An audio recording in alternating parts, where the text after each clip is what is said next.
Previously on X-Men.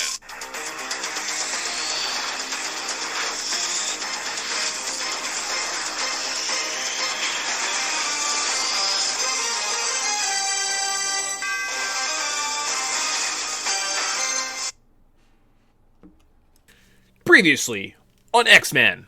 I think that's what we're calling the show. Welcome, guys, to Podtendo's recap of X-Men 97 Season 2. We're doing it a little differently than we have in years past. So last year we were very excited when this came out. And we actually carried on just normal. We're like, guys, we're going to keep playing Wind Waker and Army Men, Sarge's Heroes, and talk about X-Men in between. And just do interstitials for all the episodes. And this year we're like, well, we're kind of done our games. And instead of just doing other summer things, why don't we just talk about X-Men 97? That sounds fun. I'm your co-host, Mick. I'm joined by Tyson. And as we continue to create this audio experience, this audio recording, this oral history of mine and Tyson's childhood and life as we go back through the retros of our video games and movies that we enjoyed as kids and young adults and people still today. Obviously, not X-Men 97. It was a very important cartoon when we were children. X-Men were everywhere, from cards. Oh, baby, I loved me some old Marvel cards. Like Marvel 94, 95 Fleer X-Men cards. Some of the... Oh, the Fleer, man. Yeah. Oh, like, they're up there for, like, any sports cards. Like, you talk about, like, old peachy hockey cards or, like, the old hockey stickers, right? Or even some of, like, the new, like, some of the chrome football cards and stuff. Nothing, in my mind, hits as hard as that nice set of X-Men cards. And I just have binders and binders of it. It does bring me joy to go through. And I'm like, oh, yeah, I love these cards. That's great. That's great. And so what we're getting in the show is kind of actually X-Men 94. If you flip through those cards, there's a lot of similarities what's going on. And I was like going through, I was like, X-Force, or no, X-Factor. I was like, X-Factor's stupid. Why do they even have their own cards? Why is this faction even outlined? Same with X-Force. Weird. So, but instead of doing weekly shows, we're like, we'll just do them in batches. So we're doing the first 4 episodes today. Probably do the next 3 episodes. Does that work? Does that work with our schedule? Are we committing to something that we can't do? 1, 2, maybe it'll be another 4, and then we'll come at you with like a final. So, do like 4, 4, 1? Sure. Yeah. I mean, it's always nice to kind of just do a summary and how we thought about things. Oh, yeah. You know. As you reflect on them, even a couple days later, it's like sometimes your opinion changes, or you can simmer on your thoughts.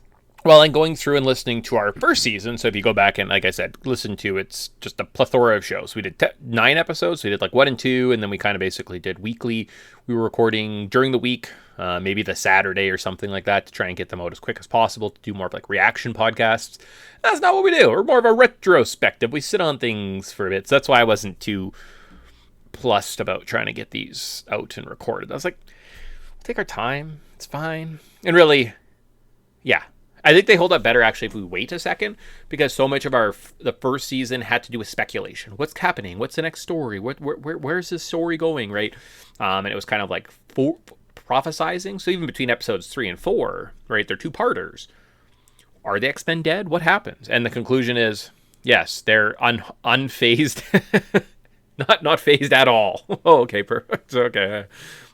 Because it would have been like, well, did someone die? Did they kill Bishop? Did they kill Rogue in that blast? Who died? Nope. Correct answer is everyone's fine. Oh, okay. For now. Yeah, I suppose. For now. But at the time, you've been like, whoa, crazy. Yes. Crazy. But we'll start with that. So we're doing 4 shows today, but we're going to do episode by episode breakdown. So we'll kind of hit every episode. Excited that X-Men 97 is back in our lives. Did it have to drop on Canada Day, July 1st, into the summer where we're like busy with summer plans? Not wanted to like, kind of, I guess it's like nice in a sense of our other ideas for shows this summer started to go a little off the rails. They were a little out there. So this at least focus us, bring us back to center.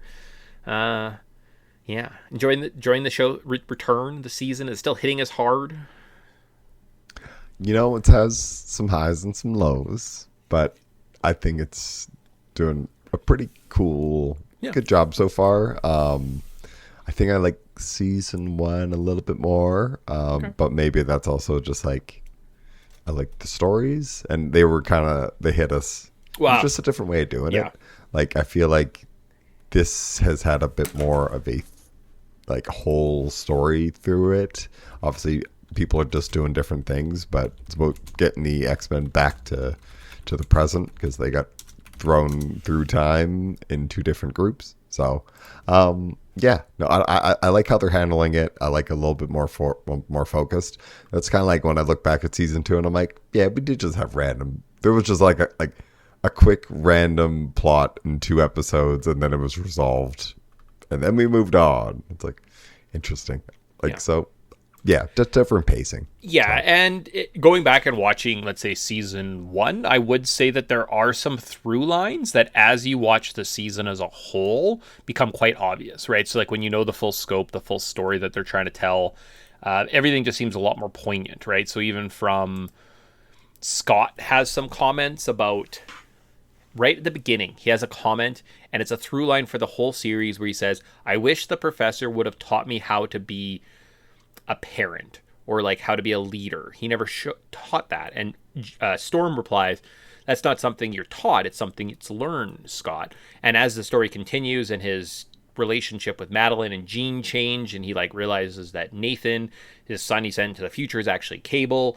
They have this like big turnaround, and the final scene of Nathan, Jean, and Scott sitting in the diner is him being a parent and learning how to be a father and learning those skills and like bestowing that wisdom onto the team. And you're like, I was like, huh. So on a rewatch of season 1, I was able to kind of sit back and like appreciate. I'm like, oh, that's clever and like really well tied together. But they're just little snippets, right? It's like one conversation from episode 2, and then or 1 even, right, to the final almost scene of episode 9 kind of thing, right? So it's written all together and cohesive, and you kind of have to look at it as a whole before you can kind of pick it apart, right? So you're like, that seems uneven, but it has a point, right? So, but without that's kind of my view. So I'm kind of glad we're actually doing more clumps, because with the bigger clumps you can start being like, oh hey, look at that, and like that's a neat little thing, and like, oh, this is cute over here, right? So starting off though, well, let's get into it.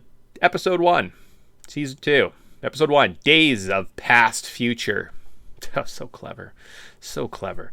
All right, so what we need to start with is Podtendo's terrible plot summary. Forge and Bishop. No, Bishop returns to Forge 6 months prior to the events of the last season, letting us know that the X-Men are not dead or missing, but they're actually through time. So him and Bishop forge a plan to go forwards or backwards in plan, or in time in plan, to save said X-Men. Forge travels to 3960 AD at the height of Apocalypse's powers, where he finds himself in the Atlantic Basin, which is obviously an old seabed because there's like whale skeletons.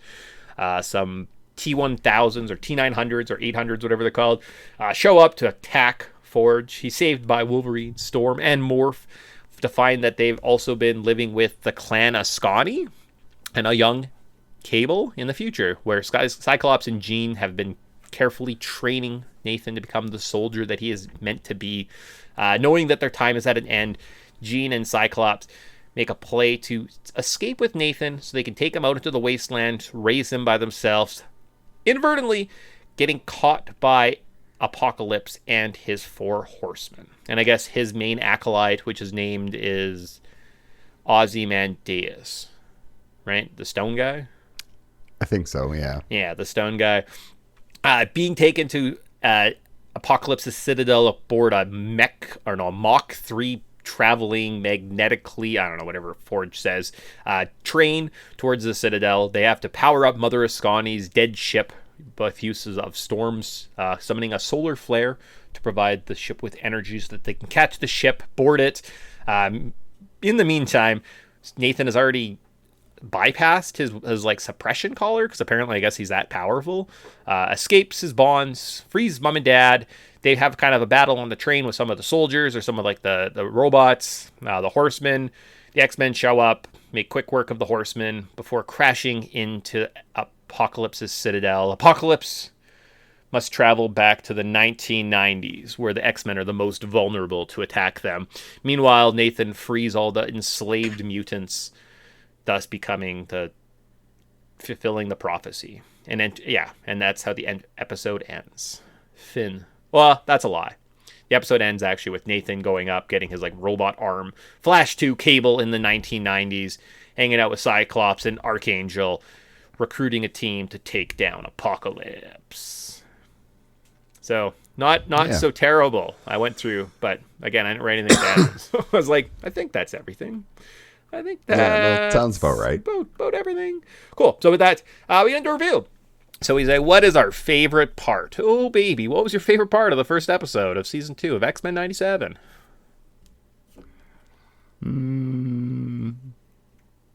Honestly, I guess the Cyclops and Jean's relationship with Nathan. Because, they lost their kid, and they're like, look how grown up he is. Mm-hmm. Can we please spend time with him?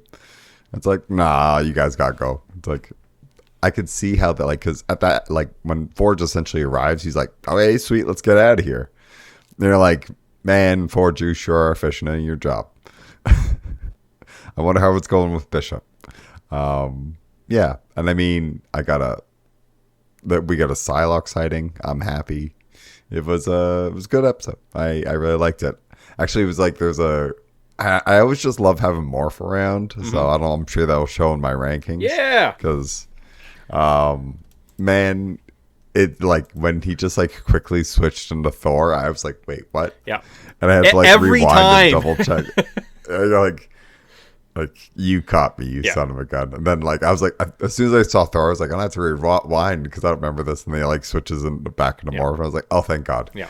It's this makes so much more sense. But you're like, wait, how does this power work? I don't understand it. It's how can you just be like, oh no, I have a hammer? You're like, wait, what? Yeah. How did you make a thing that isn't a person that is attached to? I'm so confused. Is it attached to your hand?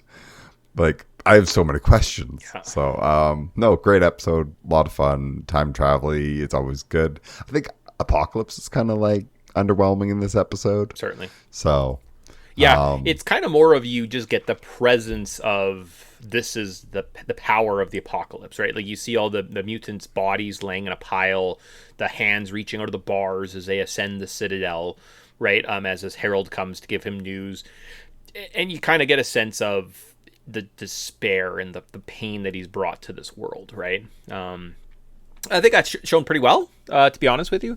For myself, my favorite part is they get through a lot here. This whole future world where Red and Slim, I think that's what Jean and X or Cyclops maybe call themselves, something like that. In the future, they're supposed to hang out with Nathan Summers for a while. And they move through the story very quickly, right? But we also saw that in the last season where, one scene of Wolverine having his adamantium pulled out of his bodies was the whole Fatal Attractions arc, right? So they kind of move through story arcs very quickly, and we see that. I do enjoy the brevity of this, and it just it moves along. You hit all the beats, you learn the characters. Mother Ascani kind of steps in, and she says I'm a time traveler. I'm doing all this, right? I'm the reason that you're here. I'm trying to help you somehow. Although being from the future, you'd think she would know not to time. It is what it is, right? But it just kind of the brevity and just how fast it moves through here. It doesn't linger too long. They could have made this Citadel an unstoppable fortress. We could have spent the whole season trying to get in and doing little side quests. But no, we break the door, break the chains, right? Free the slaves, become the prophet, become the hero of prophecy, right? That you're destined to be. Lead these people. This is kind of the beginning of your story. It's cool. It's neat. I do like seeing the origins of Cable's computer, right? So this whole time he had this little cube he called a computer, and he talked to it. You're like, man, it seems overpowered. Because it was the overpowered warship ship from the original series. And I was like, whoa, that makes sense. Yeah. And it's pretty explains how that thing just has a do all feature. Exactly. And it was I guess Mother Ascani is also kind of cool. We didn't really touch on her too much. And I was kind of I don't know who this character is. Yeah. And then she turns, you get that flash at the Phoenix, and you're like, okay, this is really cool. Mm-hmm. So then you do some Googling and you're like, oh, this is bloody Rachel Summers. Yeah. But Well, I'm like a character I know a little bit of. and that's like, one of those things I knew. but- I know because I like looked up Mother Ascani last year, and I read the card and like looked at her card, and it's like an older Rachel Summers who travels through time to battle with Apocalypse, and like that's a big part of her story. And I think I have this, and like I know the story that what's it called? Forget. There's a comic series where Rachel Summers is born and she's like the first mutant born and blah blah blah, and Cable takes her to the future to do some battling of Apocalypse. So I'm like, okay, yeah, I kind of see where this like present day child of Jean and Cyclops in the future kind of works. That's just kind of the fate of their children, is you have to live in the future. What was the other one that was? Oh, Nathan Richards. So Nathaniel Richards, Nate Richards, son of Sue Storm and Mr. Fantastic. Apparently he's Kang. Yep. So Kang is just an old, a future version of Nathan Richards. So that's how he's so powerful. Wow. And I was like, what a dick. And yeah. I'm like, yep. Yeah. There's a reason I don't like the Fantastic Four. Yeah, and no one does. No one does. Cool. So that is the first episode. Notable scenes. So I think we kind of went through everything. So we had the initial time travel. We have the battle with kind of like the skeletons. We get the kind of backstory of what's going on in the future, the reveal of Mother Ascani. We get Storm's use of her powers. We get the capture of Nathan. We get the introduction of the cool horsemen. Although they don't really make sense because one's like a Civil War soldier who has a drum. And I'm like, where was he before? Like, the Civil War happened before 19... He's just really into that aesthetic. I guess. Maybe he is just, like some Southern guy. And he was just like, he's just like a Civil War reenactor. He's actually not a... Okay, that makes sense. Yeah, that math checks out. Man, that guy's really into Civil War acting. I should make him a horseman. Okay. What other parts are there? Breaking into the Citadel, nothing super crazy there. Yeah, seeing the Thor, and you're like, they're always throwing around the Avengers, right? And until I watched the video, and they're like, the Avengers have to team up with X-Force and X-Factor and the X-Men to take down Onslaughts. And I was like, oh, Tyson's not going to like this. Let's just move on quickly. We didn't see Captain America at all in any of these episodes. It's fine. It's fine. We definitely did not show up. Do you have a criticism or it's like negative comments for episode 1? Something you didn't like? You know, I guess I'm starting to... I noticed the 30-minute format. Like, some things just go super quickly. Mm-hmm. And, like, it's kind of nice for a thing. And then other things just seem to drag. And I'm just like, you know, I think you can either do this story, like, quicker or you can take more time with it. Like, I think this 30 minutes is like a weird in between that's not quick enough to be quick, but not long enough to be fulfilling. Like, you know, these 30-minute episodes, like, they work in some formats. I don't know. I guess I kind of want more because it'd be nice to see like more time passing, because it literally just feels like they show up, hang out with Cable, and they're just like, well, we got to go. And I can see why they're just like, well, we're going to run away with the kid. I'm like, that works that way, but it also like... Well, that's what I mean. Like, that's a whole comic line of them escaping with Nathan and traveling the wastelands and training him. And then it's just like they get captured. They have one little scene in the train. He learns how to use his powers quick. And then, you know what I mean? Then he like moves on. And it does move very, very, very quickly. Yeah. For myself, criticism. I don't feel... I don't know. Like, the X-Men seem to handle what do they call them? The Hounds? His, like, Apocalypse Hounds pretty easily. Yeah. And, like, the Horsemen are handled pretty easily. So I just don't understand. Yeah. Like, you know, the threat. The threat doesn't seem plausible. And, like, is everyone dead? What's the world? Like, the ocean is dried up? That's bad. I don't think the planet exists much if the ocean's dried up, right? If we're in the Atlantic Basin, right? And there's whale skeletons. So it's kind of one of those, like, leaves a lot to the imagination. I guess we just have to assume future bad, but also it's too far in the future. It's very cute. Like, it's a very cute sci-fi staple, but when you think about it, I'm like, I almost guarantee in 2,000 years, the world's going to look so different. Like, they're not going to remember where we're at now. Like, you know what I mean? Like countries and parts of the world are just gonna be reshaped. And anyways, it's just, So minor stuff. I mean, maybe we're changing the future so it never happens. So all my problems are away. Before we end episode 1, anything else on episode 1 that you want to discuss? No, I think I'm all right. Yeah, it's kind of where I was like, there's lots there, but there's also not a lot. I mean, ultimately, remember it as just the greatest episode of the show. Like, watching it, I cried the other day at the ending, and I was like, man, that's a great episode, and it's done so well, and the action is just poignant, and it's like so powerful. And I don't know why they didn't. It's almost like they can't recapture that, and maybe that's going to be the curse of the show, is them just trying to chase the remember it high. Right? Because even the rest of the season 1, after Remember It, you get to like, oh, I guess that's kind of a funny, weird Bastion ending, right? Like Bastion comes and goes like a fart in this, and you're like, oh, yeah, I guess Magneto's a bad guy. He was a good guy, huh? Right? So it might just always be that's what the show is. It has some excellent, 1 or 2 excellent episodes, and everything else you're like, oh, it's pretty good, and like it's definitely. Nice to see this conclusion of this kid show that I loved, right? But it'll always have some holdups. But we have to rank some mutants before we go talk about the next episode. So what we do is we call them 5-star rankings. We never ever change the name. That's what we called them the whole time. Ever since the original X-Men movies that we watched to the last season. We're going to keep tabs on everybody, and then on the last episode we'll do a big show where we talk about the results. Ooh, baby. Can't wait. So what we have to do is rank mutants 1 through 5. If you get 5 points, or if you're the 5th ranked mutant, you get 1 point. The 1st ranked mutant gets 5 points. Keep tabs. We create weird, terrible tangibles, and for some reason, Vulcan shows up in an episode, and Tyson gives him 5 points for being in a scene. So let's see what happens. Let's see what happens today. So number 5, who do you have? Number 5, I think I'm throwing Morph on the board. Wow. Same. There you go. Yeah. There you go. He transforms into Thor, and I'm like, Thor. Oh, yeah. Okay, Morph. And then he has a funny line about Nathan and the baseball. Yeah. Yeah. Great. Awesome. Cool. We never got like what? Do you think him and like Wolverine are having a romance in the future? Or that was just like put off? Because at the end of the last season, he's like, I love you. No, we're just not going to talk about it. Okay, who do you have at number 4? You know. I'm gonna hold on. I actually have Morph higher because I have a double Morph, so we can't have 2 Morphs. So I have to change one. I'm gonna give the. You're gonna switch your 4 and your 5 and move Morph up to. No, I had double. I had like Morph at 5 and as well as 3, so I have to add someone new. So I'm gonna add. Jean Grey at 1.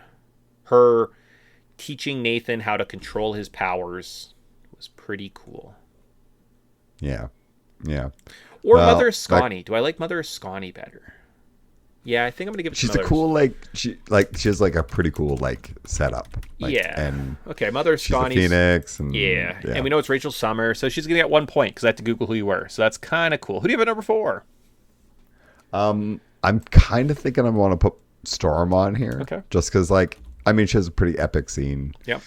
She is always just, I don't know, she's such a good person to be around. I can see why when Cyclops isn't around or whatever, she's the leader. Yeah. But it's also I feel like she's just the moral grounding of this group, and she's so awesome to have around. So I love Storm. She's awesome. She deserves some points.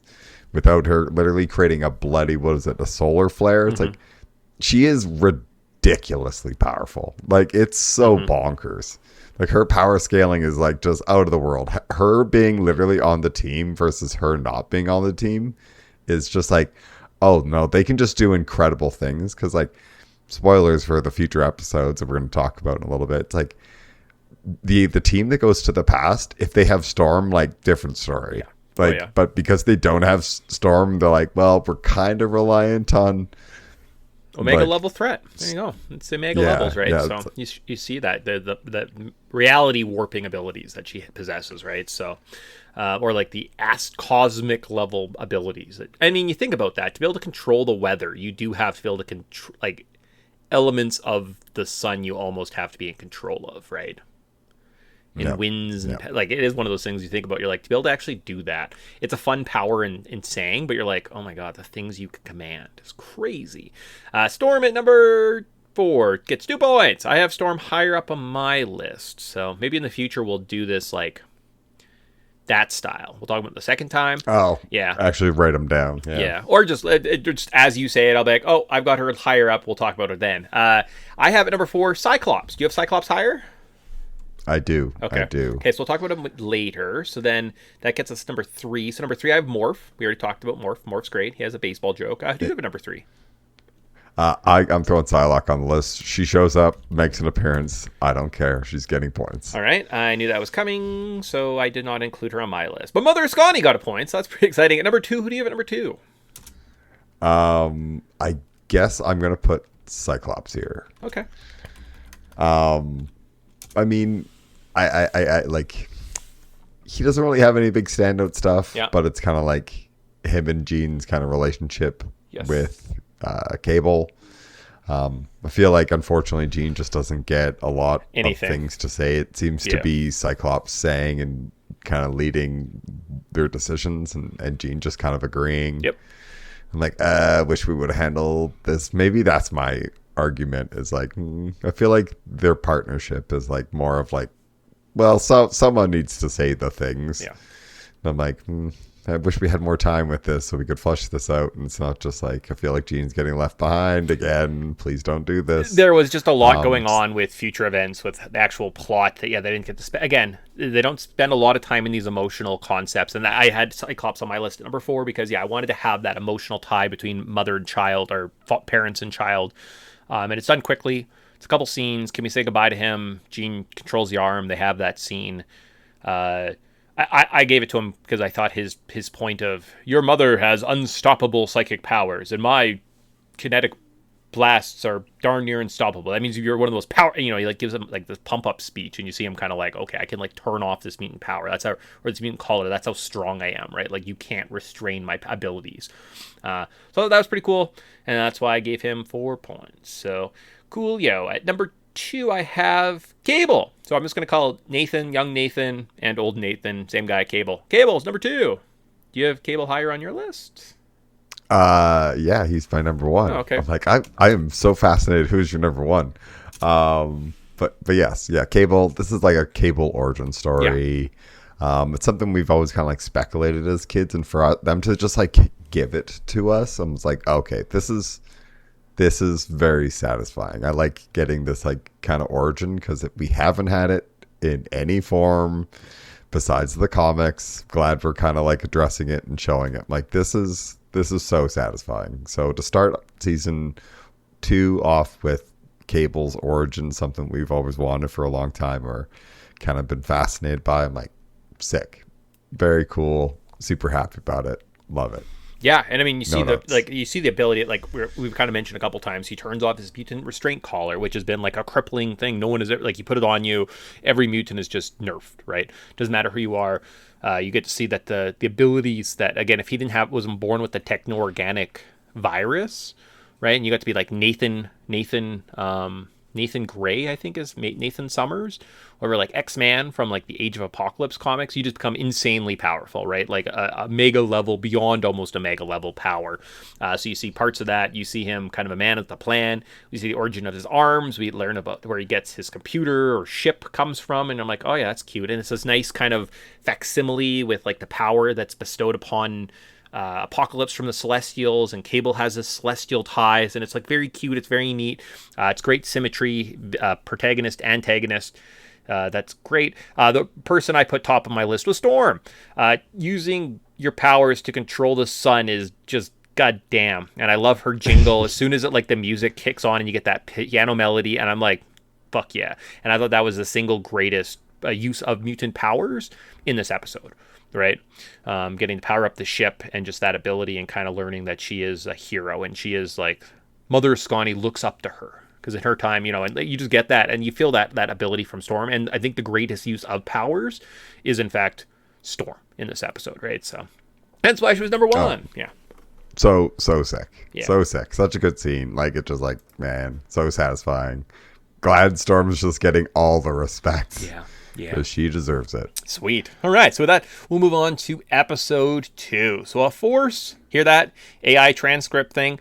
We're now moving on to episode 2. So on the little timestamp, if you could make all the rest, like give us our intro and then episode 1, then episode 2. So when I go back to listen to it, I can just click on the little tabs on the app and I already get to this one. So now episode 2, a force to be reckoned with. In the absence of the X-Men, Valerie Cooper has started a new team called X Factor. We meet them because they lock up Generation X. I think we see the kids from Generation X traveling through the woods, running to the X Mansion. It's destroyed. X Factor shows up, and we get to hear Havoc utter, clearly we're the good guys.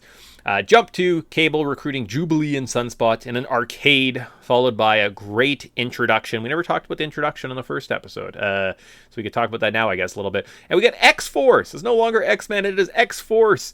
We meet all the new members of the Cables and the Psylocks and the Archangels and the Jubilees and the Sunspots. Ooh, baby. They are on a mission, though, to track down the Horseman War, who's been spotted in Brazil, learning that they must... No. His plan is ultimately distracted, although we do see a flashback of Apocalypse and War showing up with like a coffin, and he's like, "Oh, good, you brought me this coffin. Now my plan to get the X-Men is good. I wonder what could be in this coffin." There is a diamond psychic barrier, and they're like, "Oh, clearly it's Emma Frost." Reaching Emma Frost, she betrays them, sends them to a base. They get captured by X-Force. Upon escaping, Jubilee is captured. However, after talking to Polaris and basically being like, "Come on, why aren't you an X-Men? Come on.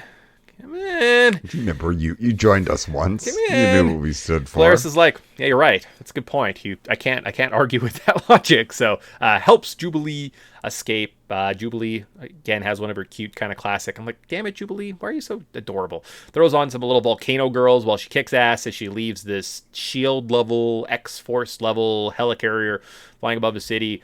Ultimately saved by Sunspot as she jumps off, and they kiss. They kiss, and as they're leaving, I was like, "What? How does this end?" They said something like, "Oh, these kids can't help in a fight," and you see Cable kind of reminiscing, and he's like, "Kids can be a lot stronger than you think."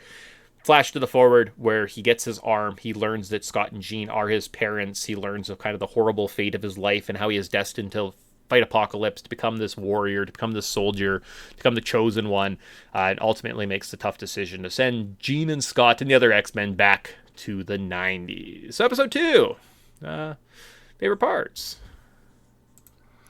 Ooh, yeah, great episode. I think the best episode of the season so far. Really? Wow. Okay. Yeah. I was thinking this was one of the weaker ones. Really? Yeah. Really? I thought it was super standout because it was just like the X Factor, X-Force dynamic is really interesting. Like you got a group of mutants working with the government, group of mutants working against it, and they're definitely not the X-Men because they both have like Cable is totally cool to be like, "Nah, I'm just gonna kill this guy." Yeah. It's like, and Archangel and Psylocke are very much like, "Yeah, no, we're just going to kill this guy. Like, this is the right call here. We're not the X-Men. If we have a target and threat, we're going to put it down." Yeah. And X-Factor is very much like, we don't care about rounding up mutants because at the end of the day, we're working with the government. We're working with the good guys. We're the good guys. From the Genosha to the Magneto stopping the Earth's electricity or whatever, the magnetic poles, there is some type of like anti-mutant agenda that's being pushed. So they're kind of trying to, I don't know, harbor the resentment, try and act like good guys. You know, they're kind of mutants policing mutants, but ultimately kind of being blood traders. Yeah. Well, like X Factor has Havoc, yes. Yeah. So I'm gonna keep flipping that up because I'm like, it's a couple letters off, and my brain just refuses to accept it. It's arbitrary. What's the difference between a factor and a force? Nothing. Hey, look, it's marketable. It's easily exchanged. If we could come up with another one, we'd slap it in there and make another team.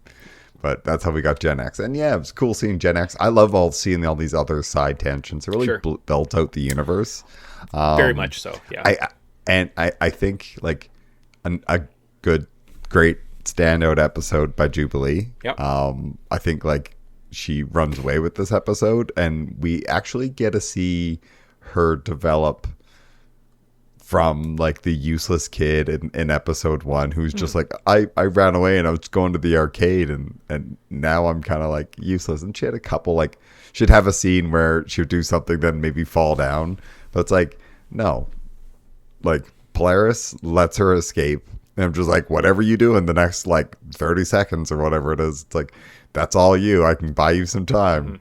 And Jubilee just like, okay, sweet, I'm gonna free everybody and I'm gonna like do it like while doing my own thing. To be honest, it was like that's a really standout scene. Like she is really coming to her own, and as like maybe someone who is what everybody kind of like poked fun. It's like, oh, fireworks, that's a power. It's like she clearly has used that plus the training of everything she's gone through, and she's taken her training seriously. It's like, I don't know. I thought it was just like, wow, well, Jubilee is actually being awesome right now. And I'm like, I really kind of hope to see this keep going, because, like, man, in the future when she turns into a vampire, it's bonkers, because it's like, add that on top of this. That's just, she's going to be a force to be reckoned with. I can't wait to see it if we ever get there. And I just think of the kind of the agency that they do give her. She has quite a bit of it, and she even makes a comment kind of early on of saying, like, really, you want me, Jubilee, to be part of your super black ops force? Right? And Cable kind of says like, oh, I don't have much of a choice, right? But like ultimately she proves that she is a good choice, right? Like there was a reason that she was brought in. It makes sense. For myself, I really enjoy the world building. Just the fact that they bring in these other groups, that we're seeing the larger kind of X universe, the mutant universe, kind of we're getting a orientation of where we are in the comics, right? As they kind of rush through these like jail cells, these holding cells, you get brief glimpses, your little cameos and stuff like that to kind of fill up your Easter egg videos, this mutant, that mutant. But it kind of helps fill out the world, and you get kind of a better understanding, and it sets the stakes of like, we have the X-Men and the X-Force and the X-Factors, and there's going to be all these kind of different groups working together now, and it's not just a small team of 5 characters, whoever chooses to go on the adventure that week with Wolverine to solve the adventure. It's gonna be other people, right? And they kind of do build up and add to the team of characters we were missing before, because everyone knew that Psylocke was an X-Man and Archangel was an X-Man. If you played it in the video games, they were the X-Men and they were in the show, but then they were never in the show. You're like, where are they? And they'd show up for an episode and then they're gone, and you're like, so it is satisfying to get some type of semblance, and they're just doing a very good job of world building. It is weird that Colossus never makes an appearance. Like, why don't we? Colossus was like one of the original X-Men guys. Like he was there. Oh shit. Okay, I just remembered something. I'm gonna have to pack something later. We're gonna have a fun weekend. Yeah. Notable scenes. I was gonna say also Shadowcat. Come on. We're like, where's my Shadowcat? Yeah, maybe there is there like an episode Danger.exe? No, that's definitely a Danger Room. Strange Land, Sabbath Heart. No, that's definitely Danger.exe. Oh. Yeah. Dead Man's Hands, Survival of the Fittest. I could probably guess those last 2 and those. Okay, so we kind of get like 3 random episodes. I don't know. Anyways, other notable scenes. Did we miss anything? Not really. There was an Emma Frost. You're like, oh, Emma Frost. She might show up, but she kind of just is a bit more of an antagonist. I'm like, okay, that's fair, cool. No, she's delightful. She's so funny. She's just like, I'm just doing this for the money, kids. Yeah. And they're just like, well, if you need information, you need money. And then she's just watching them fight. And when things are about to hit her, she just turns diamond and just like lets it bounce off her. Couldn't care less. Yeah. And you're like, perfect. Cool. This is amazing. I'm so happy. Yeah, so I think that's kind of it. I think in terms of notable scenes, I think we hit most of that with our recap. There's nothing else right off the top of my head, I would say. In terms of... I'm going to say in terms of a criticism, I would say overall, in terms of the greater overall narrative of the apocalypse world, this seems to be one of the less important episodes. But when you see kind of maybe one of the cutscenes and you're like, I maybe know what they're doing with that. That's interesting based on what happened other seasons. That'll be a very important part, right? It was... okay, good. It was kind of a smaller story, right? Ultimately, I think that was kind of the smaller story, and the fact that they just did a rescue of a bunch of mutants, and we know the mutants aren't going to like bolster the ranks It will be kind of one of those inconsequential stories, smaller stories, which are good, and they can be fine episodes. Just didn't, I don't know, it's kind of more like getting into this whole apocalypse. I was watching a bunch of apocalypse videos. I've got like my comics that I'm reading on the side, and I'm like, I'm going to get into this, know all about this guy. So that's maybe my criticism, but going back and watching this episode, I think will be fine, right? Like I'm not going to skip it on a rewatch. So no, it was good. It was definitely very good. Do you have like a criticism? I think that this kind of is setting up a lot. Well, it's world building. It does lots of world building. It does lots of. I would suspect if Apocalypse is coming back to the 90s, and we're in the 90s, that means that probably Apocalypse is going to come back to try to take X-Men at quote unquote their weakest, and X-Force and X-Factor and maybe Gen X might come back to all hop in on the fight. I don't know. I'm spitballing. I'm hoping it has more to do with it than just as like a quick kooky one-off. But like, I don't know. I love the world building. Loved it. I really enjoyed this one. Okay. No, that's fair. So with that, yeah, you don't have much of a criticism, praise. 5-star rankings. There we go. So at number 5, who is your 5th ranked mutant for this episode? I think I'm gonna go with Polaris. She's just kind of like. Yep. Yeah, she was on top of my list. Honorable mention. I almost got her in there. Original X-Man. We kind of have although I don't know if they mentioned Bobby Drake. They don't know if they do the X or the Iceman kind of any references. I was waiting for that reference, and I was like, yeah, where are you at? Come on. Iceman, Colossus, Shadowcat are just kind of randomly out, but at the same time, you also can't have a team of like, I know there's 15 X-Men in a cartoon of 15 X-Men. You would just have people standing around doing nothing. So you gotta balance it. I get that, and you're like, you know what? In future episodes, guess what? Maybe we have more deaths, and we have to like add some characters. So that's how we build out the team that way. Okay, yeah, I can dig it for sure. So Polaris, yeah, that works. Some fun moments, cool power set, cool green hair. I like it. I have Emma gets like brain broken by a teenager. Yeah. And you're just like, fair enough. Damn you just had your entire world flipped upside down by being like, come on. It's like, you make a persuasive argument. It is a persuasive. Come in. All right, it works. Number 5, I have Emma Frost. Okay, she comes up one higher on my list. She's number 4. Doesn't do a lot. Yeah. I thought they handled her perfectly. Yep. Like they squeezed her in. She's delightful. She's like, I'm literally just doing this for the money. It's just like, that is literally her character in a nutshell. Yeah. She just like is very financially driven. Yeah, I thought she came in. She had some good quips. If you're going to send an X-Force to me, Worthington is more my style. I want the handsome rich guy. Betrays them. And then, sitting there kind of casually with like turning into diamonds while the fight's going on. Great use of her character. That's why she was number 5. At number 4, you have Emma Frost. I have Psylocke, who I have at number 3. Okay, Psylocke. So Psylocke, you're 4, my 4, you're 3. I thought that the use of her powers, I really enjoyed kind of the butterfly effects when she is using her psychic powers, which is from the comics, obviously. She has some cool battle scenes. She's pretty useful in the beginning part. And then, obviously, she falls off once after the battle with X-Factor, right? She kind of just, on the rest of the team, just kind of disappears to the Cable ship, and they kind of don't see her anymore. But her couple moments that we did see her were fun, neat, cool. Yeah.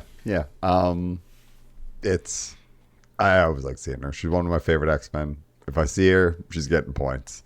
Because we're not going to get her or like Emma Frost every episode. I'm like, so I see him.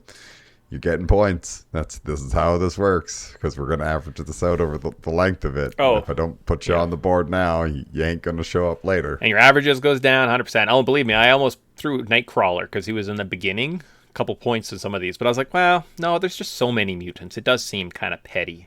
Number 3, I have Archangel. Okay, he's not on my list. Okay, awesome. Yeah, I have Archangel because he shoots War in the head. And I was like, oh, cool. Okay. It is a pretty like, wow, this changes the tone of the scene. Yeah.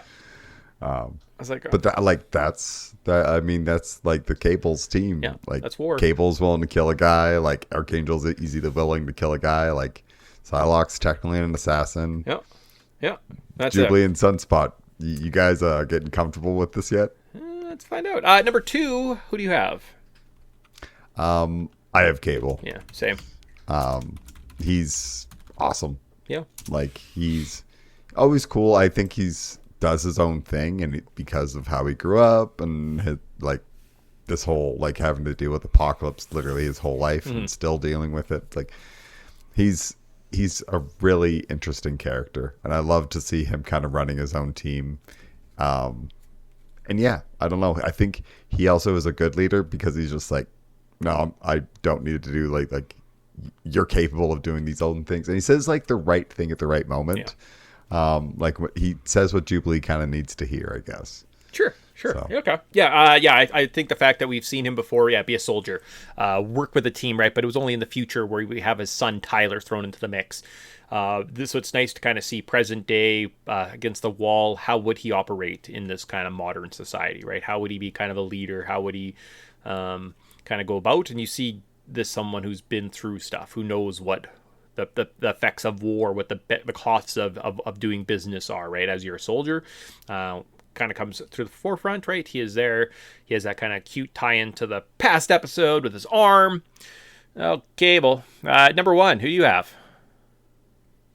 I got Jubilee. Yeah, Jubilee. Great use of her powers. Good introduction. Very referential. When she said, me, Jubilee, you really want me on the team? But she does put together, hey, this is war. What kind of psychics has a tie-in with diamonds or crystals? Hey, Emma Frost. I just saw that in Genosha. I was like, hey, that's a good callback. She gets the big come on with Polaris. That great argument that just is like, it's undefeated, right? And yeah, her final battle scene, just her competency, and you're like, oh yeah, cool. Jubilee is like pretty capable person. She kind of does have the defiance of, are we not supposed to probe people's minds? And there's like the art of war, isn't there rules of war we should follow, right? And Cable's like, no, we're gonna use mustard gas on this guy. She's like, I think that's against war. She's like, I think that's like against the rules of war. We're not supposed to use chemical. No, we're using chemical war. She's like, I don't think that's right. So stepping up to kind of a leader like Cable, I think makes you my number 5 or my number 1 mutant. 5 points. Yeah. Awesome. Like great scene, really comes into her own, really like this is her standout episode. Yeah. All the points. She's awesome. If I didn't think too much of Jubilee. It's like an episode where it's like kind of adds some cool perspective. You're like, well, you know what? Maybe Jubilee is kind of underrated. Like this is a good showing. I love how she is like a moral compass and trying to do the right thing, but also is always looking out for like the little guys. Like there's not she didn't have to go save everybody and be like, no, I'm gonna try to like distract everybody while you all escape, because just get out of here, I will do my thing. And it's like that is really badass, really well done. It's like self-sacrificing. Like this is great. This is great stuff. I can't wait to see another episode with Jubilee. So she is number 1 for sure. Excellent. Or our 5-star rank. Excellent. Good job. That ends episode 2. So now starting episode 3 of season 2 of X-Men. Again, we're starting episode 3 right now. So AI, if you could tag that'd be tight. I don't know if they do this. So maybe I'm just like being like, edit my work for me, please. I like the episodes that have that. I don't know if you have that feature on your app and you can click through and you're like, I just want to listen to that. It's very pleasant. So come on, AI. Do your job. Rise of Apocalypse, Part 1, Episode 3. That's where we start now. Part 1 starts. So now we're with the group in 3000 BC in ancient Egypt. We learn that the X-Men have been there for a couple months. They've met a young mutant named Insabunur, basically a young Apocalypse. We learn of his origins, where he was met by a man named Ball, or picked up as a desert. He became he was a slave. He was sold into slavery. At some point with slavery, he escaped, found this group led by Ball called the Sandstormers, and they've been up against this Pharaoh Ramatut, who seems to be living in some type of weird citadel with a big ancient or futuristic ball. So he is the futuristic ruler of this world. Pharaoh Ramatut. Crazy. I believe, oh no, where am I? Magneto attempts to change or impact Noor's philosophy by trying to make him the first X-Men. Xavier's like, I don't know, pretty sure he's going to be Apocalypse regardless what he do. And he's like, no, don't worry. I know how time travel works. I could definitely change the future and nothing bad will happen. Okay. During a battle with one of his generals Logos, where they're trying to discover, I think where Pharaoh Rama-Tut's like trying to find this ancient citadel, this ancient power. They're trying to undiscover this. Big battle ensues. All these androids attack the Sand Raiders. We think most of them are dead, but N'Subonur is just too powerful. He ends up taking them out, taking out a giant elephant, capturing General Lagos, wanting to kill him, but Magneto tells him, no, that's not the way. Guides his hand, says, you should not, no, what's his line? Only a coward brags about stepping on ants, meaning, kind of adding to that superiority complex that Noor already has. That's a good line. I like that one, actually. I was like, that's well done. Xavier enters Lagos' mind. He sees an ancient temple. He gets a reference, something about waves across the shores, some ancient thing like that. Pretty sure it's something Apocalypse says. And I was like, oh, that's good. Definitely good when we're seeing Apocalypse. Only to have Noor and Ball, the leader of the Sand Raiders, discover that they've secretly been trying to capture robots and build a time machine to go back to their own time, thinking that somehow the X-Men are now working against N'Subonur. He kills General Lagos, launches an attack on the X-Men, only for Bishop to show up. He's come back in time, just in time to stop them, is able to pause Apocalypse for a second, although Apocalypse, being too powerful, stands up. But in that time, as soon as General Lagos was killed, it activates some type of tracking in his head, and Pharaoh Rama-Tut, discovering their location, sends a giant beam and seemingly blows up and kills the X-Men. Yep. Pretty... Like, it's an okay episode. It kind of sets everything up. I think it's like the weaker of the two, as they usually are in two-parters. I think this is my least favorite episode. Yeah. It's just like, it's kind of like slow at points, and then it just like ramps through things. I feel like it just like, I don't know, I feel like it's clunky. They're trying to cram too much stuff into it. Like, there's too much stuff going on. But I mean, you know what? This is probably a like 25 or 30 comics all crammed into like that's the thing. 30 minutes. This is literally the original origin of Apocalypse from like the late 90s and the 2000s that was told over a big overarching story that they crammed into a couple episodes. Like, literally they just shrunk it, compressed it, and like, here you go.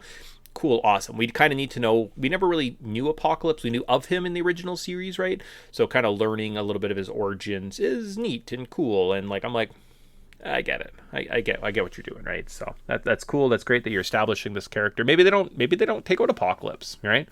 Maybe this season ends and like it's still going, right? Maybe we get just some type of, I don't know what they can do. Obviously they can do a lot in 30 minutes. So they could start with nothing and give you a big epic conclusion, and it's over. And you're like, oh shit, okay.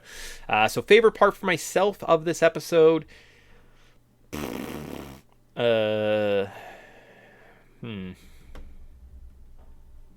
I don't like the sand. I'm very much an Anakin Skywalker when it comes to sand. It's coarse. It gets everywhere. So I don't really like that. My favorite part is probably when he fights General Lagos and like all the android guys jump on him and he blows them up, and then he steps into the arena to like take out Lagos, and you see the shadow of Apocalypse watching up, and then it turns into the N'Subonur, and he kind of throws the big elephant and he cripples the wall and he breaks the chains. And I'm like, cool, neat. He's like rising up this oppressor that keeps people enslaved, and he's gonna like lead all these freed slaves as a savior. The symbolism between Cable and Apocalypse is kind of cool, and it's kind of neat. And you see their origin stories, and they have kind of similarities, right? I get what you're trying to do from a storytelling point of view. I'm like, I don't hate it. I don't hate that. Nathan's story and Apocalypse stories looks very similar. Oh baby. Yeah. Kind of interesting parallels. Mm-hmm. And I like, obviously, getting the origins of Apocalypse, it's kind of like, it's also eerie, because you're just like, we know what this guy turns into. And he seems oddly chill right now. And like, you can talk to him. And then I see Magneto talking to him, and I'm like, where is Professor X? Please watch Magneto and who he interacts with, especially like a god like a giant powerful mutant that becomes a giant villain. Maybe we don't have Magneto leading the charge in the negotiations and the discussion with him. It's like, but I get it. It's like, it's hard to have a guy in a wheelchair rolling around the desert. And they're like, because they kind of near the end, like, sounds like they're basically just chilling and hiding. Like, they aren't, like, Beast isn't walking around because they're trying to hide the fact that they're mutants. So having Nightcrawler and Beast just out and about is going to freak people out, which is why, I don't know, at least that's why I kind of get the vibe. It's like they have to kind of like stay back, and Magneto's like one of the few people that can kind of just like walk around, and people probably wouldn't look too strange upon him. Yeah, and like 3000 BC, there was lots of Caucasian men walking around, so... Yeah, so yeah, well, it's like, what are the options? Like, the guy in the wheelchair, Jesus man. was just coming into his powers 1,000 years before he was taken down by the Romans, right? So he was just starting to accumulate the white Jesus, obviously. Not Jesus was definitely white. Come on. I only like to think about the baby version of Jesus. He is my favorite. That's my favorite version. All right. Yeah. Did we miss any of the notable scenes? Not really. There aren't maybe as many. Again, it's kind of it's more of a narrative, right? A little slower, not the big action set beats and that, but that's okay. Any criticisms with episode 3? I did say it was my least favorite episode, so maybe I should add a little bit more than it's just sand and it's coarse and gets everywhere. I'm gonna kind of echo Tyson a little bit from the first, where he was just like, it's the Xavier philosophy of it all, right? Like, he comes and he's like, no, we must be philosophize and this and that, and it's for the betterment of that. But I'm like, ultimately, he's bad. Like, he's fucking bad. He's terrible. Your shitty philosophy wrecked the world. Had you just been like, hey guys, we could like shoot him in the head. I have a gun in my room right now. I can go get it. We could shoot him. Be easy. No, that's not how we do it here, Nightcrawler. You see, okay? You're not going to be a real leader of a team until you realize this is how we do it, okay? Yes, we get it, Professor X. You're stupid. You have stupid strategies. I think this was the one where I was like, oh, I see. Xavier is kind of a drag on everybody, isn't he? Yeah, like he's got philosophies and stuff, but ultimately, why didn't you just kill him? Just go get a gun.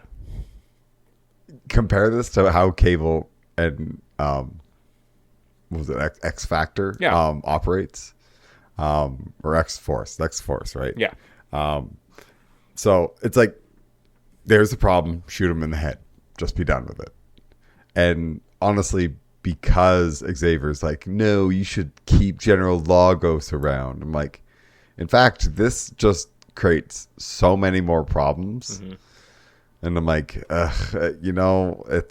it's almost just like, the more you interfere with Apocalypse, the more he seems like things are coming bleak and not good for Apocalypse. Almost like he's gonna turn bad soon. So maybe you guys trying to interfere makes this a terrible freaking decision.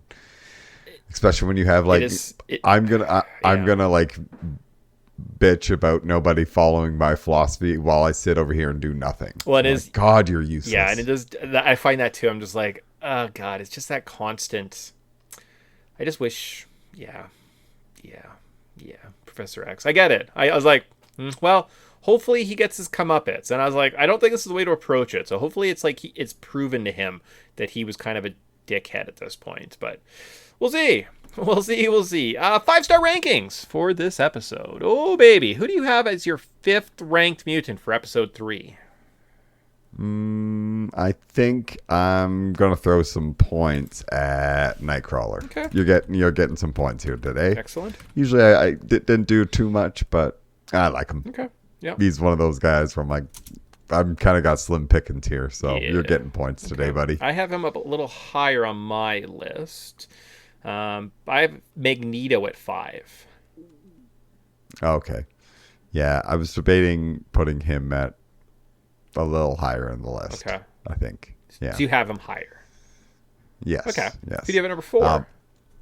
I'm going to put Rogue here. Okay. Do you have her at all? I don't. Okay. Yeah, I don't know. Like another character I like. I'm like, she doesn't do a ton, but I have a sneaking suspicion that I'm like, yeah, this team's kind of useless without, like, you got Magneto, like, Professor X, yes, you have psychic powers, but you're kind of useless. Like, if you guys have to fight Apocalypse, he's just going to wreck you. You're useless. Yeah. And I'm like, it really comes down, like, Beast ain't going to do nothing. Nightcrawler ain't going to do nothing. Like, we are looking at Rogue and Magneto here, people. Yeah. This is the team. We are so doomed. Yeah, no, it's not what you want. Number 4, I have Bishop. Okay, I got him a little higher on my list. Okay, nice. Number 3, who do you have? This is where I got Magneto. Okay. Again, it's one of those things where I'm like, if you guys need to take down Apocalypse, you're kind of holding the team. And then he's just like, oh yeah, no, you could be a really great guy. You could be a really great guy, Magneto. Like, let's try to help you out. I'm like, please stop this.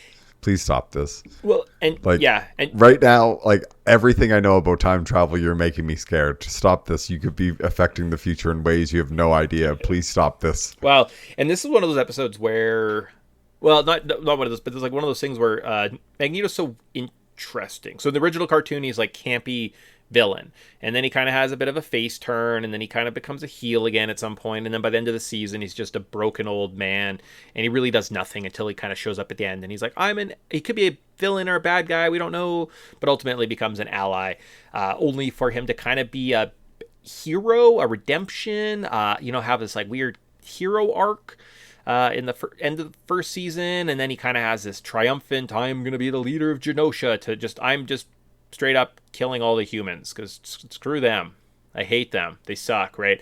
To this, he has a breakdown, to now he's gonna be the hero, to now he's kind of, I don't know what he's doing. It's like, it just seems uneven, Magneto. I was like, curious where you're gonna go the rest of the season. That's all I'll say there. Number 3, I have Beast. You didn't do much, but you did almost make a time machine out of an android head, and I think that's pretty cool. And it is pretty impressive. Right? Like, for what he has, like, he doesn't have, like, futuristic forge powers and stuff like that. And he's like, well, if only we could find this ancient temple, then we'll have enough power to make my time portal work. And I'm like, good job, buddy. Good job. All right, who do you have at number 2? Like, this is where I got Bishop. Okay. Yeah. Super great. Yeah. Really appreciate him.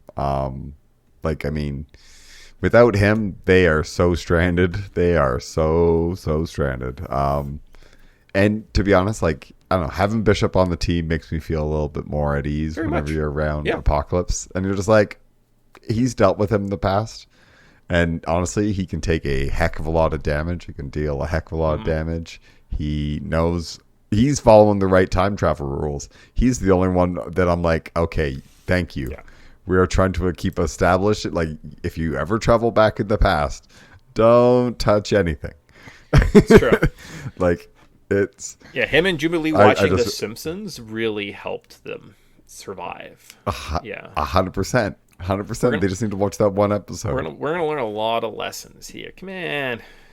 Cool. Yeah, I also had Bishop at 4. The fact he came in, he did make a note that he's like, I've been saving up this big blast of energy for something, right? Kind of almost takes out Apocalypse for that 1 second. So you think if he did have a bit more like a Summers around that could supercharge his blast, like we saw from Fire Made Flesh in the first season, you could think, he could actually maybe stand a chance, do some damage. Obviously, there's not a projectile or energy to kind of draw upon here, so maybe that's kind of limiting him. But yeah, showing up back in time, being able to blend in with all the sandstormers. Beautiful. Who do you have at number 2? I have Nightcrawler. That's where I have him. He makes some comment about being a devil. He teleports around. Nightcrawler. I'm going to give you some points. You're my Psylocke. Fair enough. Who do you have at number 1? Well, you know what? This is Apocalypse. Yeah, okay. He's... I was going to say, do you have him on your list? He's also my number 1, yeah. Again, seeing the origin stories of him, right? Getting kind of the parallels to the Nathan Summers, how they were kind of pointed in this desert against this oppressive force with this futuristic... Like, I get it. It's cute. It's awesome. I really, really appreciate it. It's just the execution isn't the... And literally the execution, and I mean, like, when I said the execution, I mean, like, they didn't just shoot him in the head, cold blank, because that's probably what you could have done. Yeah. Yeah. Yeah. Well, it's like, you know what he becomes. Yeah. You know, every time you fought him, he just shows up and destroys everything. Yeah. Like you just, you know how you could save so many lives right now by, yes, making this decision to alter the past and take him out. But it's like, is that a brighter future? And I know Rogue is just like, maybe if we change something here, a certain someone will be waiting for me when I get back. And you're just like, damn, Rogue, you're making me cry right now. Don't make me like, I'm always going to remember it. It's like, don't. So it's like, we could change so much stuff.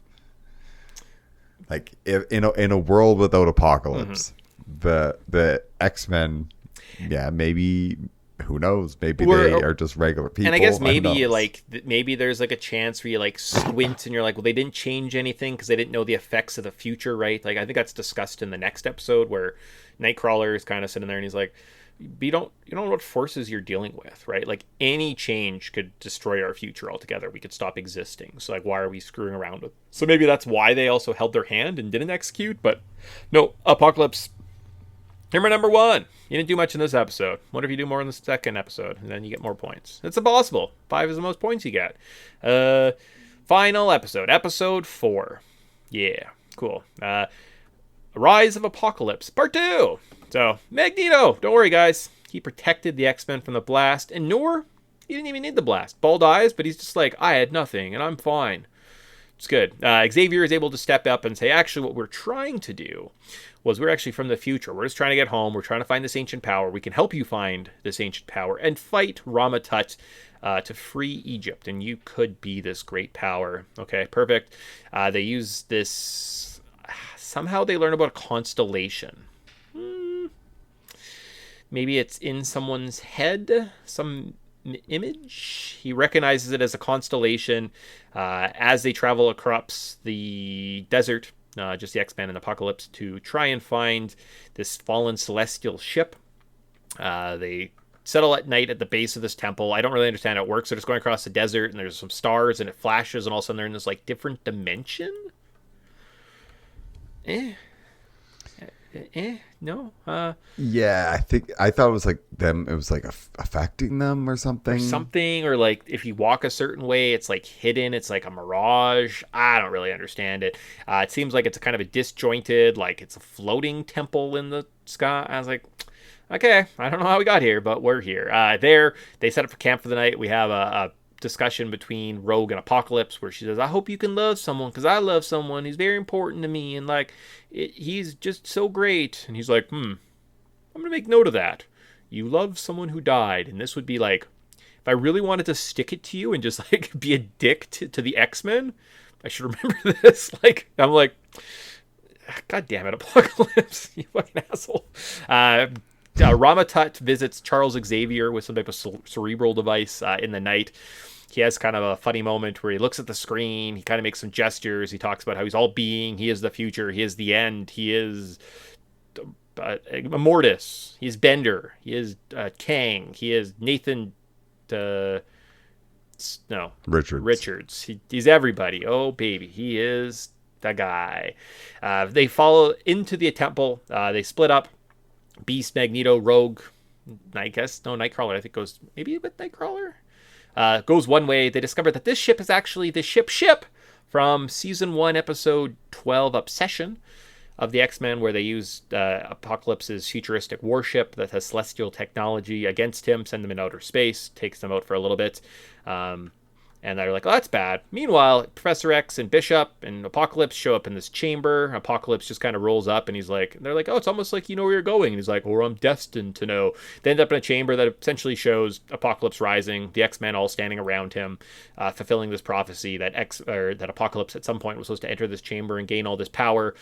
They try and make a last-ditch effort to stop him from gaining this inside this giant Apocalypse head. He, without even a power-up, basically takes out the team of the Magnetos, the Rogues, the Nightcrawlers, the Bishops, leaves Professor X just crippled, lying there, enters this chamber, comes out as the Apocalypse with the new celestial suit of armor wrapped around his body, continues to attack the X-Men.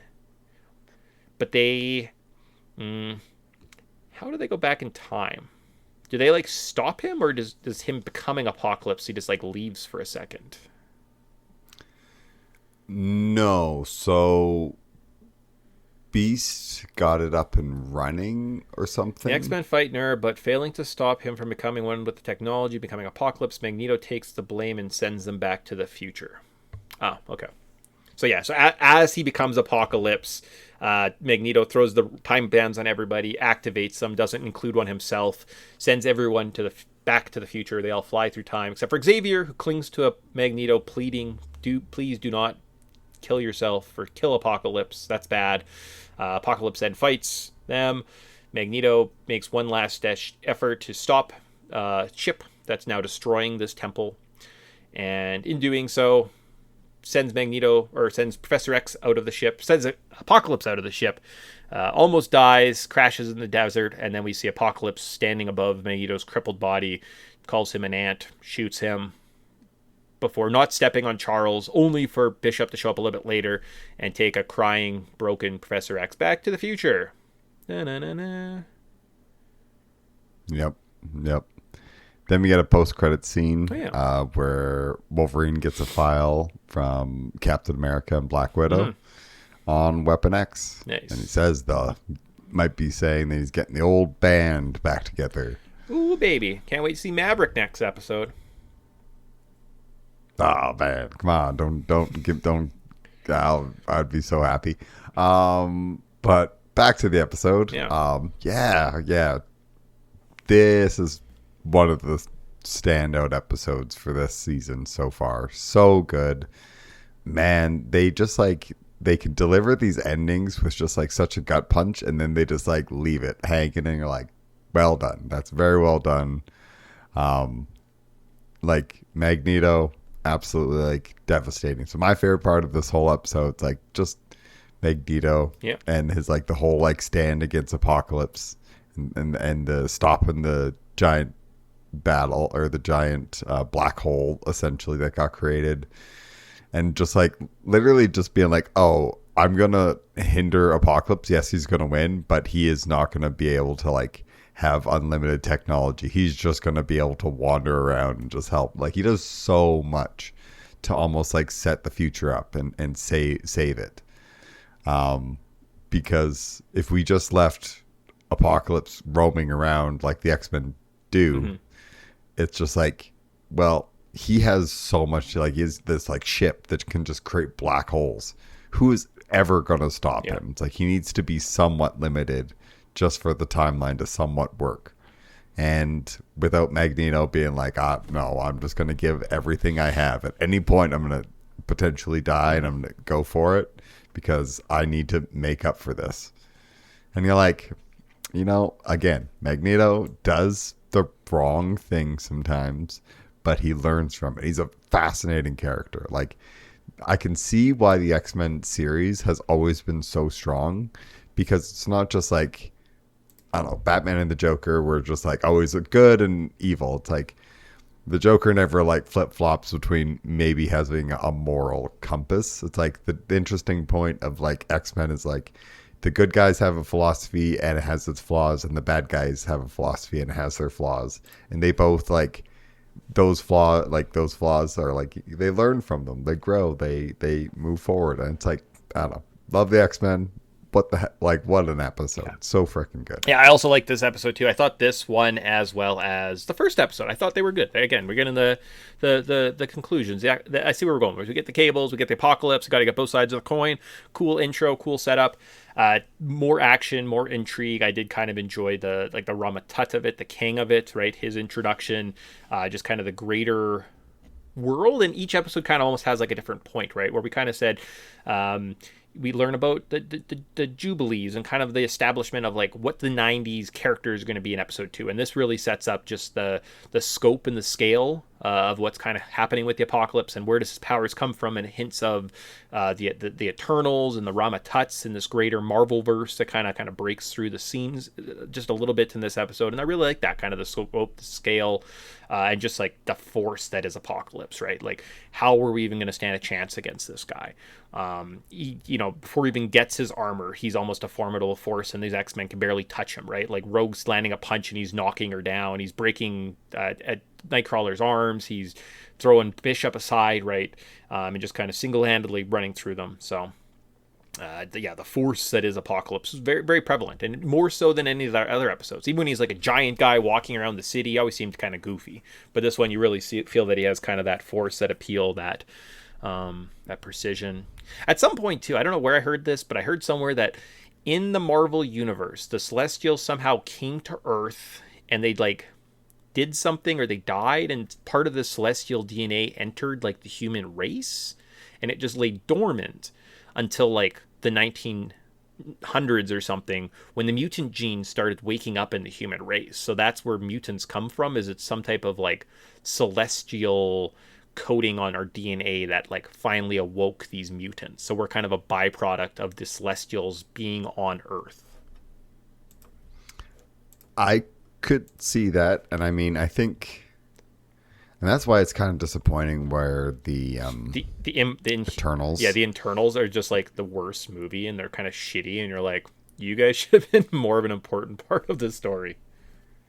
Yeah, it's that movie should have been way more about setting things up. Mm-hmm. That if any of the movies should have been turned into a show, so you can actually lay this groundwork. It's it probably should have been that one. But they didn't care, and they were making so much money. They were just let's just do the capitalism thing. But yeah, it's just that's why the X-Men and Marvel Universe is really fascinating, is it does have this whole celestial stuff, because Jack Kirby and Stan Lee, they loved celestial and galactic kind of entities and powers, mm-hmm. where it's that it. It's really neat and fascinating how that stuff has just rippled through the universe. So I mean, there's way too many comics. I was I really wish I could just there's an easy way of getting through all of them, because you're just man, it's just so many bloody years of comics. Yes. They're a comic doesn't take you that much to read, but there's a great channel. When you have Comics 400 of them. Yeah, there's a great channel, Comics Explained. The guy will break down full storylines in short little snippets. They still become hour 20, 30, 40 minute stories, and he just goes and goes, and you're like, oh, they're so dense, there's so much lore, it takes a lot, which is good if you want to dive into things. And once you kind of roughly figure out again, they're not that deep of characters, but lots of stories, lots of content to kind of get through. Yeah, it's really cool. Notable scenes, again, I don't think there's anything notable that we kind of skipped over. There's kind of there's a really nice chat that they have. So Beast, Nightcrawler, Magneto, Rogue, is that who it is? But essentially they're discussing, do they go back in time? What do they do with Apocalypse? How do they handle the situation? And you get just really everyone's philosophy in it, right? Professor X has his philosophy, comes at it. Rogue comes at it kind of with despair and says, maybe if we help Apocalypse, we can change the future and save Gambit, right? So she kind of has that selfish motivation. You see the Beast, who has kind of the democratic point. Well, let's vote on it. Let's, democracy. Do you want to stay back in time or help Apocalypse? And you get the kind of the religious aspect from the Nightcrawler. And there's lots of little scenes where they just kind of break down. And you learn a little bit of all the characters, and this is their opinion and this is their philosophy, right? So I kind of like those little kind of quieter kind of moments, right? Were kind of neat. And yeah. Oh, for sure. That whole I voted, mm-hmm. and just he shuts down all the time travel devices. It's just damn, Magneto, what a dick move. Yeah. And then by the end of it, it's I'm choosing for you. It's just he is that guy who sometimes if there needs to be a tough decision, I'm going to be the guy that makes the tough decision, so I can be the villain. I don't care what people mm-hmm. think of me. I'm doing what I think is right. And you're again, Magneto, such a cool dude. Yeah. No. Well, yeah. Interesting character, yeah. I should say. Yeah, very true. From there, though, if we don't have it, do we have a criticism? We have to give a final criticism, then we'll rank some mutants, then we'll get out of here for the first few episodes of X-Men. Negative criticism. I don't know. I think it's like I wish I could have got a little bit more from the whole like Celestials background and stuff. Because there was a time when like I saw those dots and I was like, wait, that kind of looks like a Galactus thing. Yeah, and I'm gonna say that like I guess my criticism is gonna be, and I don't know if they're gonna tie it in. I don't know if they do. The external, she's there, so she's like the being that holds the Thieves Guild. So it's like part of Gambit's kind of Thieves Guild. There's this external that has this like powers, and at some point you're working for Rama-Tut, and then you just become this immortal person who lives in a box. And I don't know if we're any conclusion to that. And I was like, that just seems weird that she was here. And maybe that's from the comics or something, but I'm like, I don't know, how do you become such a main, like, important character to just, you live in a box, right? Yeah, who knows? Who knows? Yeah. And I saw that, and I was like, bring back Gambit? Yeah. Maybe bring back Gambit? Yeah. Like, I don't know. Well, and, like, maybe. Oh, yeah, I could see that. And maybe there's a tie from, it's messy. That's maybe my criticism. And just how Kang kind of leaves when Apocalypse shows up. I mean, I guess that's kind of how it goes in the comics, sort of, kind of. Although I think in the comics, technically everything happens. He enslaves Apocalypse. Then the Fantastic Four show up and chase off Rama-Tut. And then Apocalypse comes and he's like, oh, where's Rama-Tut? Oh, he's gone. And then he just takes over. So, it's close enough. We didn't have the Fantastic Four. That's fine. We don't need any Nathan Richards in the stories. We have enough Nathans. Yeah. Okay. Too many Nates. Yeah. Let's rank some mutants. Number 5 in this episode. Who do you have?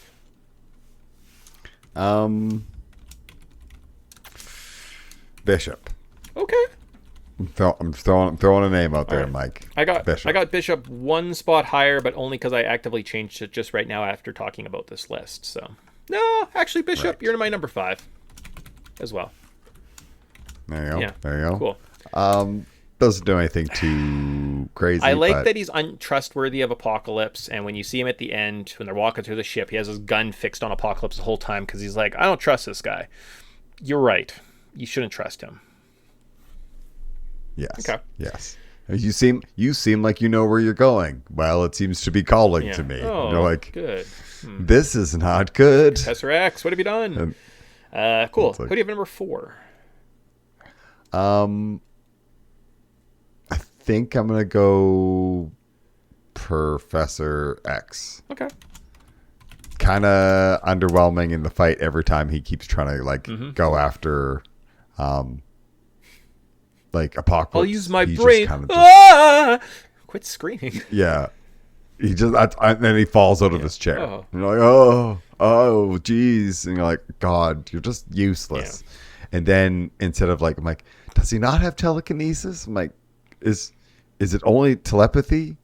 Is that all he has? Yeah, it's just he doesn't have telekinesis.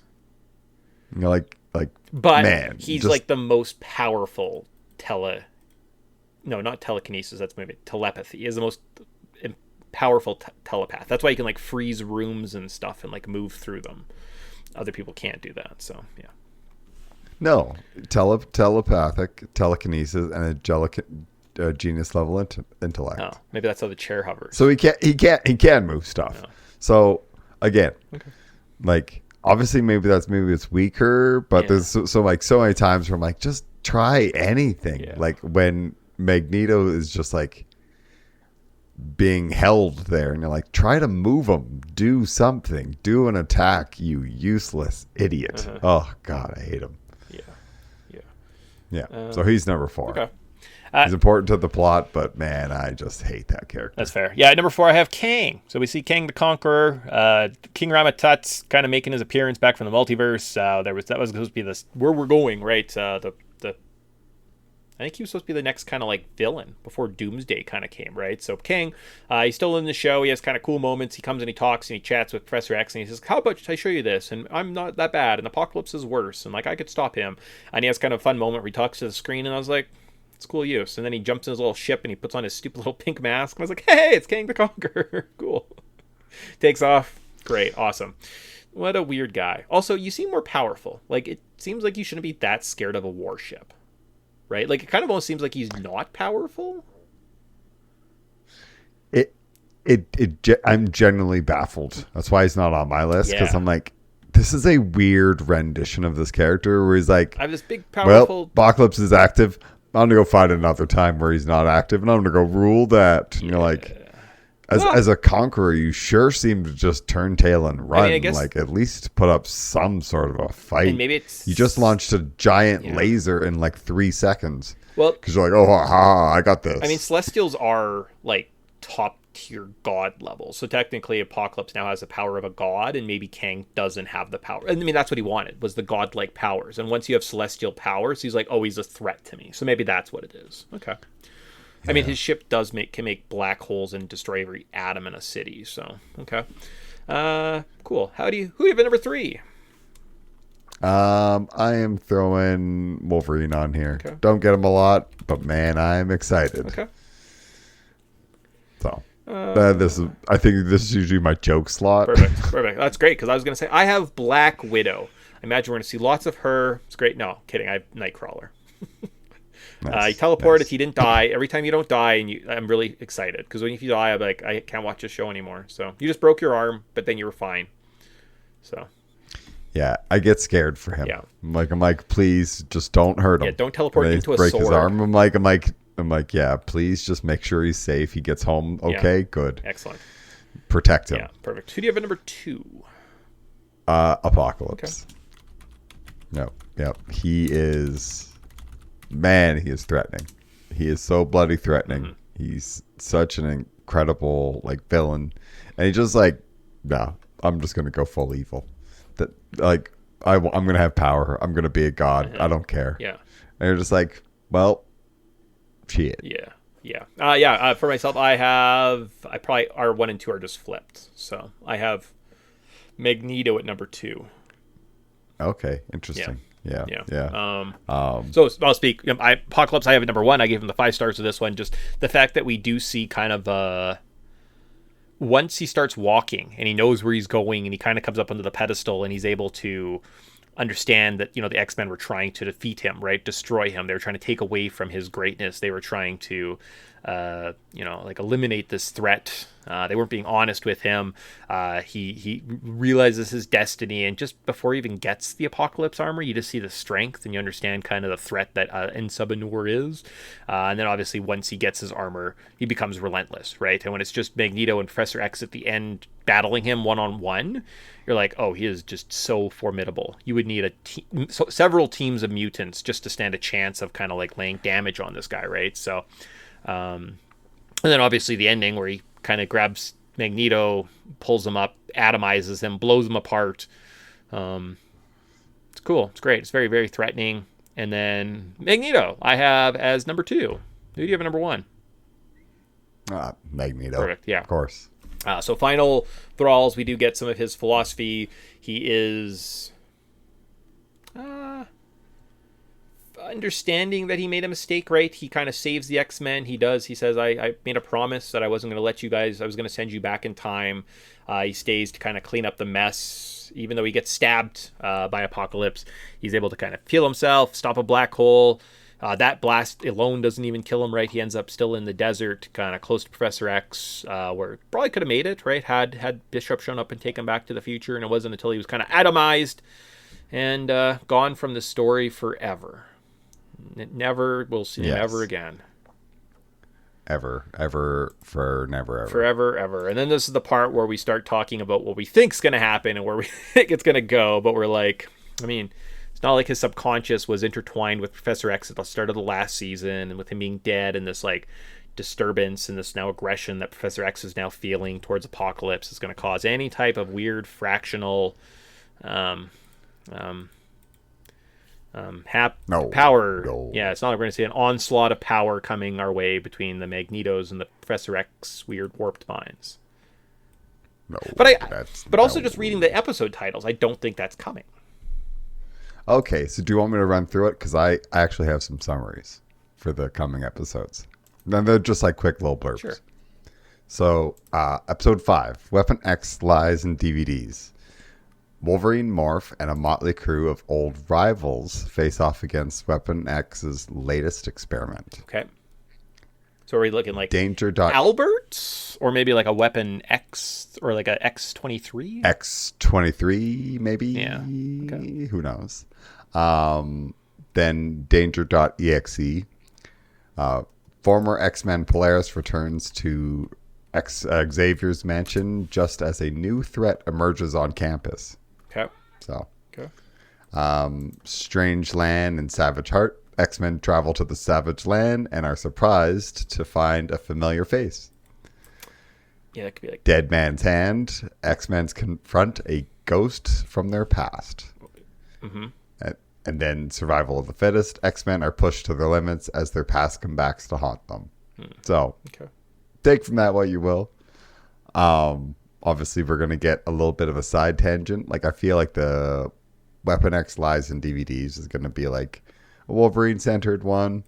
Danger.exe is probably going to be like what's going on with the mansion. Yeah. And everybody back in the present.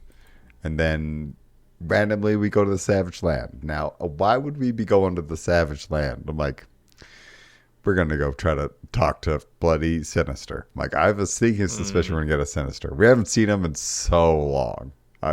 We have to get him at some point, right? Sure. Right? Yeah, we I guess. Yeah, like that's the one where I'm like, but what do you, that's weird. That's a weird conclusion. But we'll see. Yeah, well, like I said, we'll see. More than likely, we're probably recording after episode 8, Dead Man's Hands. So we'll kind of come at you again with all those episodes. Probably a similar episode. I think we have one more. This is going to come out on Sunday. And then next week we have like our last video game for kind of the summerish, even though we're working on some stuff behind the scenes. And then we'll come back and, I don't know, do some X-Men shows kind of into August. Maybe we'll play an X-Men game. Maybe we'll play some N64 games. Who knows? But with that, we're going to wrap up for today. Say bye. And yeah. Take care, everybody. Hopefully carry on. Now we've got our rankings, everything. It's all lovely. So yeah, bye guys, and we'll see you on Friday. Bye. See you.